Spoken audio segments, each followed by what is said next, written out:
आप खड़े हो जाएंगे क्योंकि मैं बुला रहा हूं भैया नवीन को।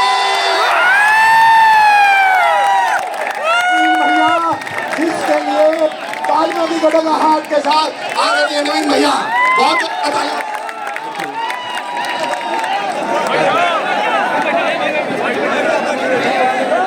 बैठोगे सारी तब बात शुरू करेंगे मुझ में।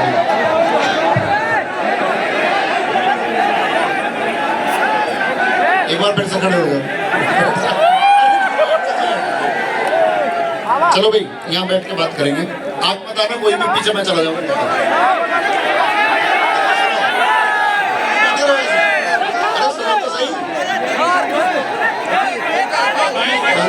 बहुत अच्छी बात की।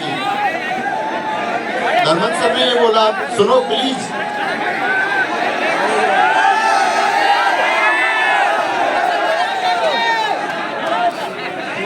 अभी धर्मेंद्र सर ने एक बहुत अच्छी बात की कि आपकी लाइफ में एक उद्देश्य होना चाहिए।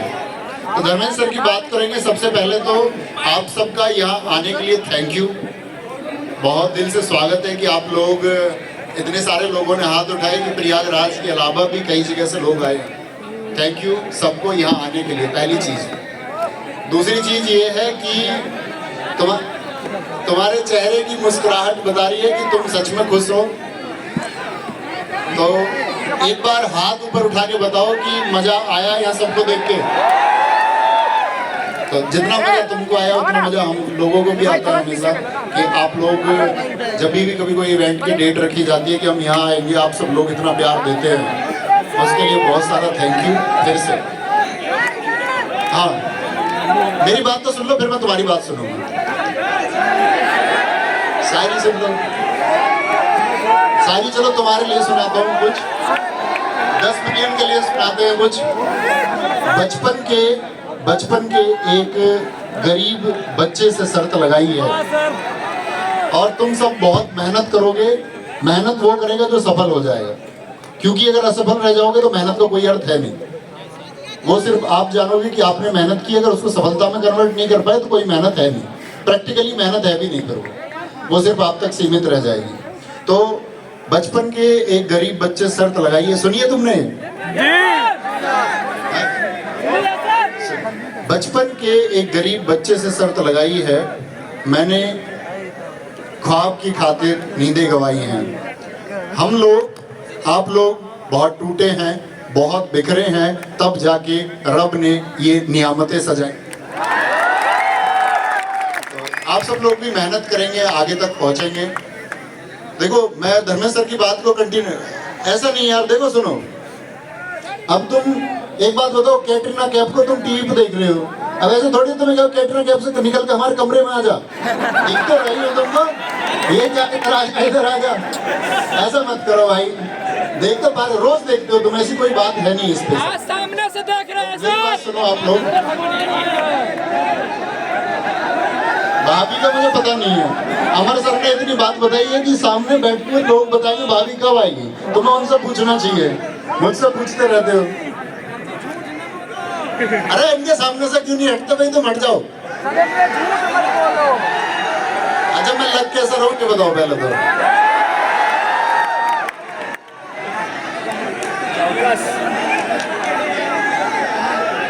चलो ऐसे हम सारी बात क्लास में रोज करते ही हैं। थोड़ी सी बात सुन लो, 1 मिनट की छोटी सी स्टोरी, चलते चलते बजा दो।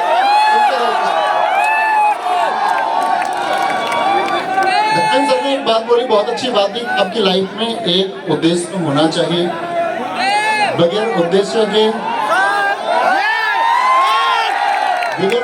के जीवन, उन्होंने बताया कि निरर्थक है, उसका कोई अर्थ नहीं।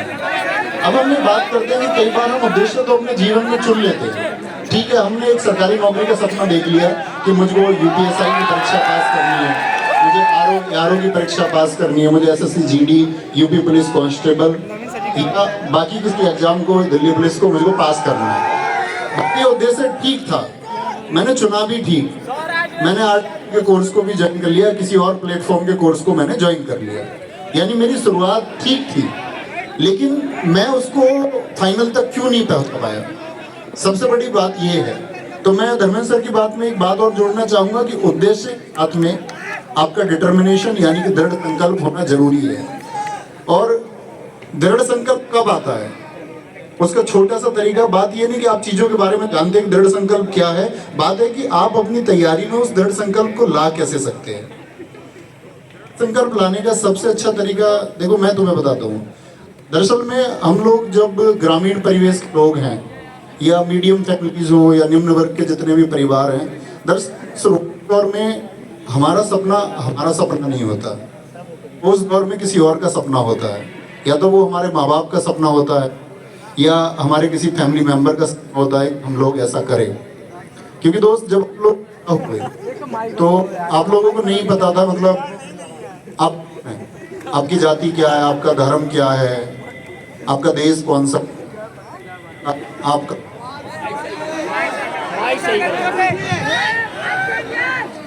तो जब आपका जन्म हुआ, मैं ये कहना चाह रहा हूँ कि आपकी आइडेंटिटी आपको नहीं पता था कि आप हैं कौन। धीरे धीरे आपने सब लोग, जो लोग भी उम्र में बढ़ते रहे, उन्होंने सब लोगों ने यही जाना कि हम लोग हैं कौन, यानी कुछ चीजें हमारे ऊपर थोपी गई। जन्म हो, जाति हो, धर्म हो, किसी भी बहुत सारी चीजों को हमारे ऊपर थोप दिया गया और हमको ये बोल दिया गया कि हमको इसके साथ जीना है। जैसे आपके मोहल्ले में किसी की सरकारी नौकरी लगी तो उसकी चर्चाएं सुनी किसी बच्चे की, तो मीडियम फैमिलीज में एक रेस चला कि भाई गवर्नमेंट जॉब की तरफ हमको जाना चाहिए। उसका सही पक्ष ये भी है कि आप लोग व्यापार नहीं कर सकते, क्योंकि व्यापार के लिए जो पूंजी चाहिए वो अक्सर हम लोगों के पास शुरुआती दौर में नहीं होती। कल शायद आप लोगों के पास हो, लेकिन अभी नहीं होगी। तो सबसे अच्छा तरीका होता है कि भाई हम गवर्नमेंट जॉब की तरफ जाएं और उसको हम चुन लेते हैं। तो दोस्त एक तो ये कि आपने गली मोहल्ले में किसी को वर्दी में देखा, आपके गांव में कोई सब इंस्पेक्टर बना इसीलिए आप सब इंस्पेक्टर बनना चाहते हैं, तो वो ठीक है, ये आपका उद्देश्य हो गया।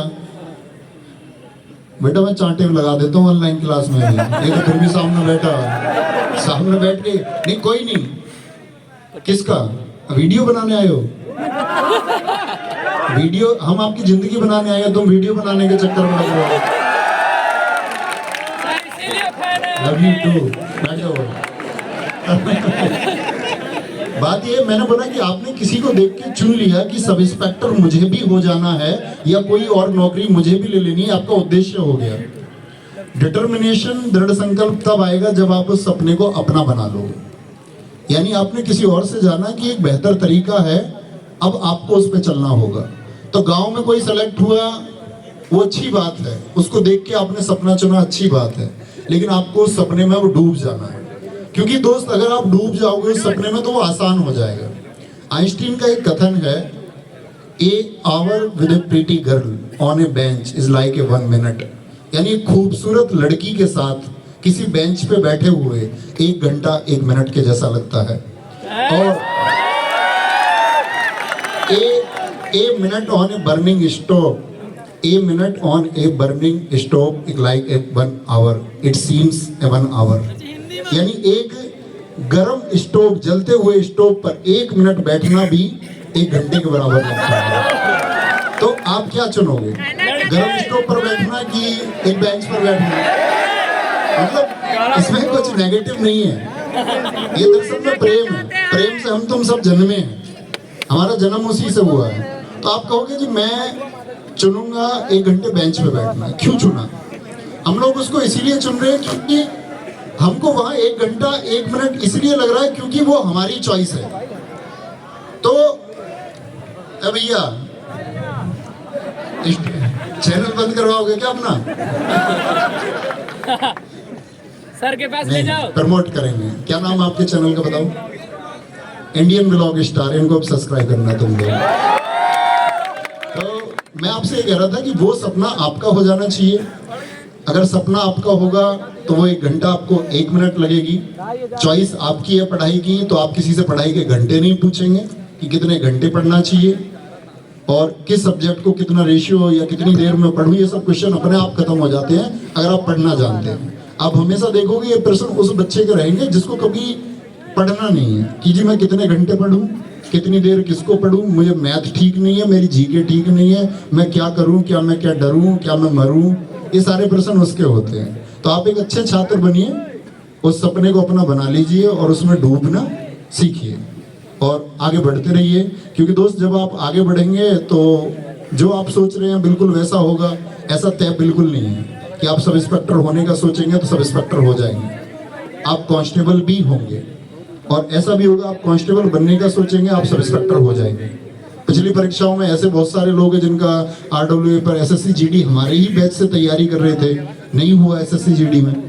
आप भी जानते हैं बल्क में बच्चे होते, सबका सिलेक्शन हो नहीं सकता। लेकिन ऐसे कितने लोग थे बाद में जिनका UPSI भी क्लियर हुआ, कितने लोग थे दिल्ली पुलिस कांस्टेबल पास नहीं कर पाए, आपका बाद में UPSI उनका हुआ। और मतलब कहीं ना कहीं तुम सेट हो जाओगे अगर दृढ़ संकल्प और उद्देश्य के साथ चल रहे हो। क्योंकि आप लोगों को बात ये है कि आप सबको जानते हैं कि हारना नहीं है और जब आप आगे चलेंगे तो योजनाएं बनती चली जाती हैं, वो आपको राह खुद दिखती चली जाएगी। कोई बताएगा या मैं कुछ बता के जाऊंगा कि भाई इसका फॉलो करना है तुमको, तो एज इट इज हम कभी फॉलो करते नहीं है। ना मैंने किसी की बात एज इट इज फॉलो की होगी, ना तुम करोगे, और मानव प्रवृत्ति यही है कि करती भी नहीं। लेकिन मैं आपसे ये कहूँगा कि टाइम टू टाइम जो अच्छी गाइडेंस आपको कहीं से भी मिले उसको जरूर फॉलो करते रहिए। अपना शेड्यूल डेली का बनाइए, डेली पढ़िए, छोटे टारगेट बनाओ, अचीव करो। ऐसा नहीं है कि अभी 12वीं कक्षा में या 12th में आपने पास किया है, ग्रेजुएशन में आए हो, अभी तक आप गिरते पड़ते छात्र थे और किसी YouTube पे चलती हुई वीडियो को देख के आपने बोल दिया मुझे IPS ही बनना है। तो ऐसी जिद नहीं करनी है। वो चुनाव तब करना है जब आपको लगे कि हाँ मेरे अंदर वो योग्यताएं हैं, क्या मैं कर पाऊंगा या नहीं। तो पहले बात सारी है कि आप अपने अंदर एबिलिटीज बिल्ड करें, एग्जाम आपका पास हो जाएगा। उस एग्जाम को पास होने के लिए, मेरिट में जाने के लिए क्या जरूरी है उतनी तैयारी आप कर लो और उम्मीद करूंगा कि आप उतनी तैयारी करेंगे और एक दिन RWA के सम्मान समारोह में आप लोग आएंगे। Thank you.